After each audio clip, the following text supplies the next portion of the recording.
Good morning, David Bull speaking to you again from my workroom in the outskirts of Tokyo. This is step 3 in the series of videos that's bringing you the stage-by-stage construction of Jed Henry's Fox Moon print. When we left off at the end of the last episode, the cliffhanger episode, it was the key block finished with just the bare, fresh carved wood. And what we're going to see in today's step-by-step sequence is how I took that image and transferred it to a number of other blank pieces of wood in order to make color blocks. We're going to need, I really don't know yet, about 16 or 17 impressions to make this print, and of course we need a full set of blocks to print each of the colors to do that. How I made these is the topic of this video, and it took me about a week to do, so let's go back in time and see what I did over the course of the last week to create these color blocks. Please have a look.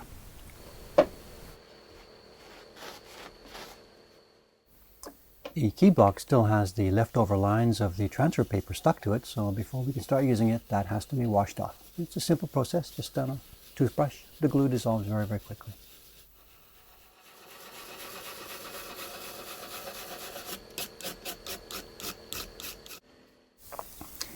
As I mentioned in the previous video, this is my least favorite step, smearing this beautiful object with the black pigment, but can't be helped. You know, we're here to make woodblock prints, not wood sculptures. So what you're going to see now, here's the very, very first impression ever taken from this block.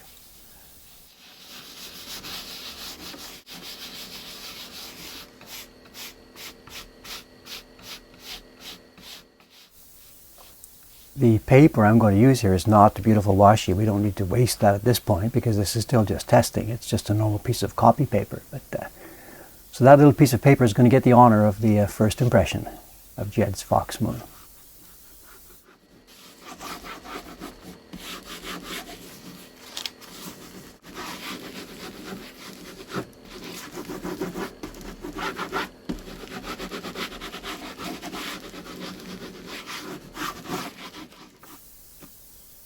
And here she is. At this point we don't have the cloud lines, so we can't really see what the picture will look like as a whole, but look at this. This key block has captured pretty well, I think, Jed's beautiful brush strokes. There's drama.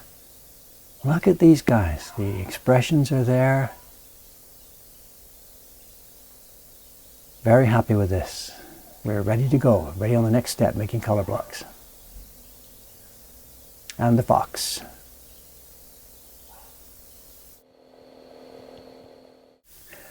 Actually, I said make color blocks, but there's something else to do before we can start that. This print has actually 2 key blocks. The one that we've just seen, which will print black lines in the finished print, and then a second key for the cloud lines. This won't be printed in black, it'll probably be a medium blue.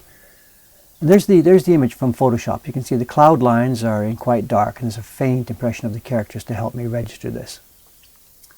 And that's a double laminated sheet. It's the thin Gampi paper on top of normal copy paper. And it gets glued down exactly the same way that the original key block tracing did.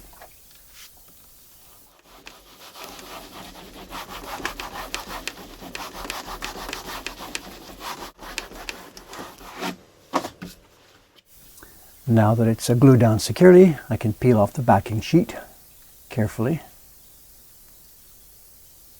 Look at that. Just leaving the thin, delicate Gampi paper on the block. It's still a bit wet at this point. And there we go. I don't know if you can see or not, but there's the cloud lines ready for carving. And carving on this block is pretty much the same as what you saw back on the original key block. And both sides of each line have to be outlined with the main carving knife, the one we call the hangito, leaving just the lines themselves standing. I'm working under a lens. You can see it at the top of the frame there. There's no way that I can see lines like this by myself without it. Here we are, cleaning off the back side of a line. You can see the little V coming away. And then once the lines themselves are outlined, I use the tool we call the Aisuki, the bull-nosed chisel. That's this one, to pull away the waste wood next to the lines. Delicate work. It took me a day or so to finish this entire block. There's an awful lot of clouds there.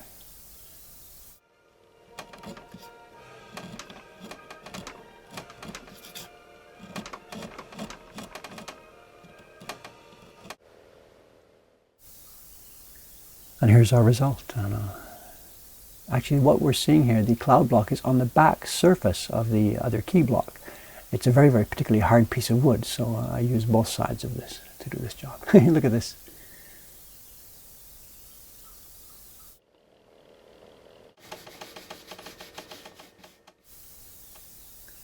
The printing procedure for this is pretty much the same. I'm printing this not on a piece of blank paper, but on an impression taken from the key block. The goal at this point is to get these two lined up perfectly, because if the two keys themselves are misaligned, then the resulting color blocks, it just will be impossible to make them. I'm printing a bit hesitantly here because I haven't learned yet where those lines are. I can't really see it from the back side. Let's have a look. Here we go. Oh, a bit more touch up in the corner there.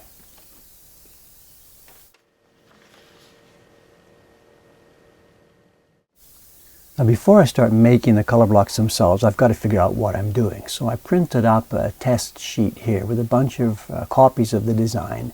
And I've made a rough layout of where I think I'll be making the colors. Here's one for the sky, one for this kimono, one for that kimono. And once I had that layout pretty much ready in my mind, it's time to go ahead and make the things. The sheets you see here, these are again double layer. They're very thin gampi paper on a thicker backing sheet. And they're printed from both of the blocks, the key block and the cloud block. I've taken as many of them here as I expect to be making color blocks, plus a few extras.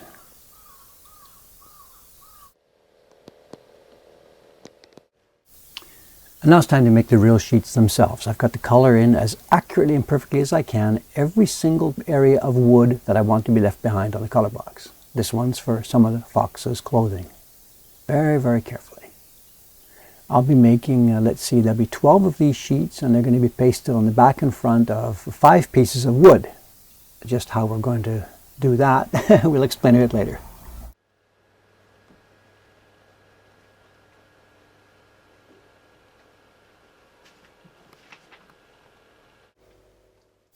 Now you've seen this process now many times. The glue goes on the block and the layered sheet goes face down. The thin paper will be stuck back on the block and the backing sheet will pull off.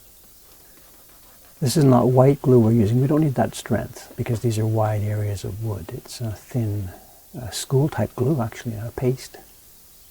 And here we are, pulling off to release the sheet. And here's a view of some of them.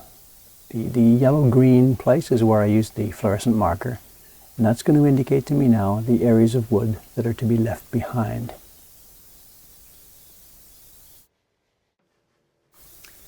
And carving begins. We only have to carve one side of each line. Obviously the yellow on the left-hand side will be left, and the bare wood on the right-hand side will be taken away. This again, very, very peaceful work. Just goes on hour after hour, listening to music as I go. Very enjoyable. Until this part comes. This is still enjoyable, but it's no longer peaceful. Get rid of as much of the waste wood as we can, as quickly as possible.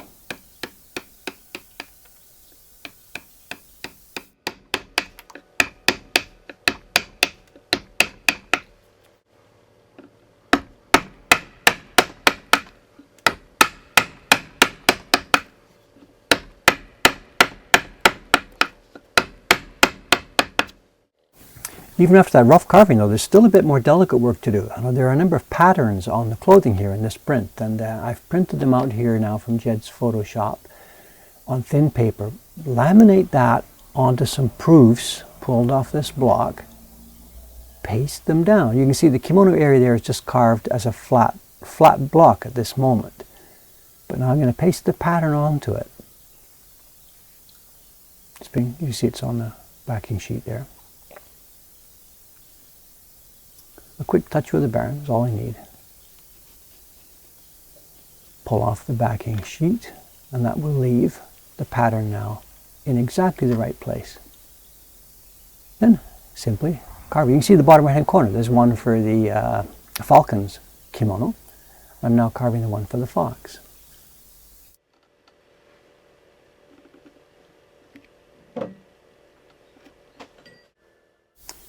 Getting near the end of it now, just the final touches. Here's some whiskers from the fox's face.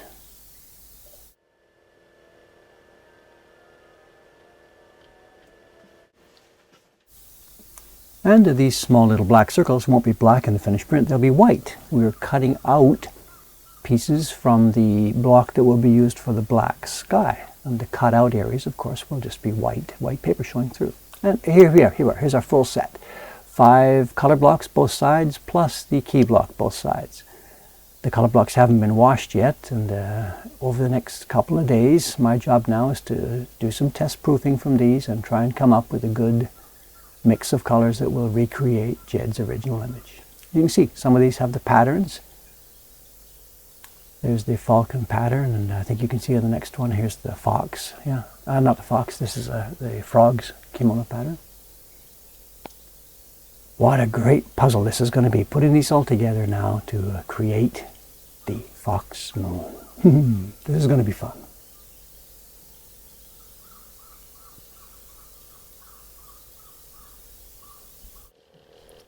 So there you have it. The block set is now pretty much ready. There might be touch-ups and things that come to view as we go through the printing testing, but for the moment that's it.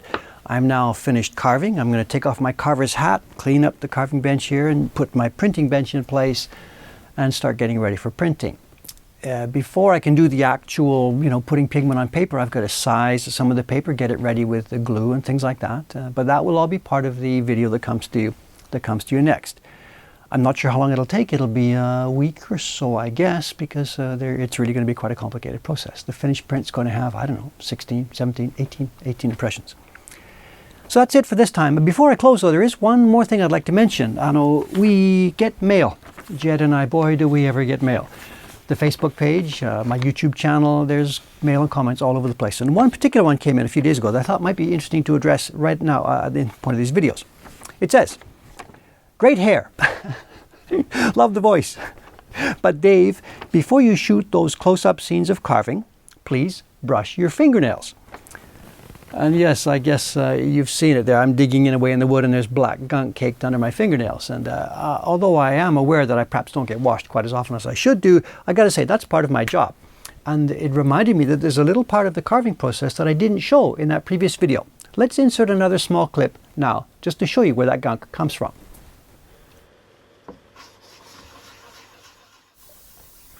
Yes, of course, it's the sharpening process. The bucket with stones sits by the side of my bench, and any number of times a day, maybe 15 minutes apart, maybe 5 minutes apart, the knife comes over here to get a touch-up. And in order to sharpen properly, we need to moisten the surface of the stone, rub it with that black nagura, and make some mud. It's the mud that actually does the cuttings of the metal. So my fingers end up being, of course, covered with this stuff, and under my fingernails there's black gunk all day long. Sorry about that, it's part of my job. So there we are, and I think that's enough for this episode. As I said, it'll be a week or so before we bring in the next one, part 4, and that will be the first time when we'll actually get a chance to see what this finished print is going to look like.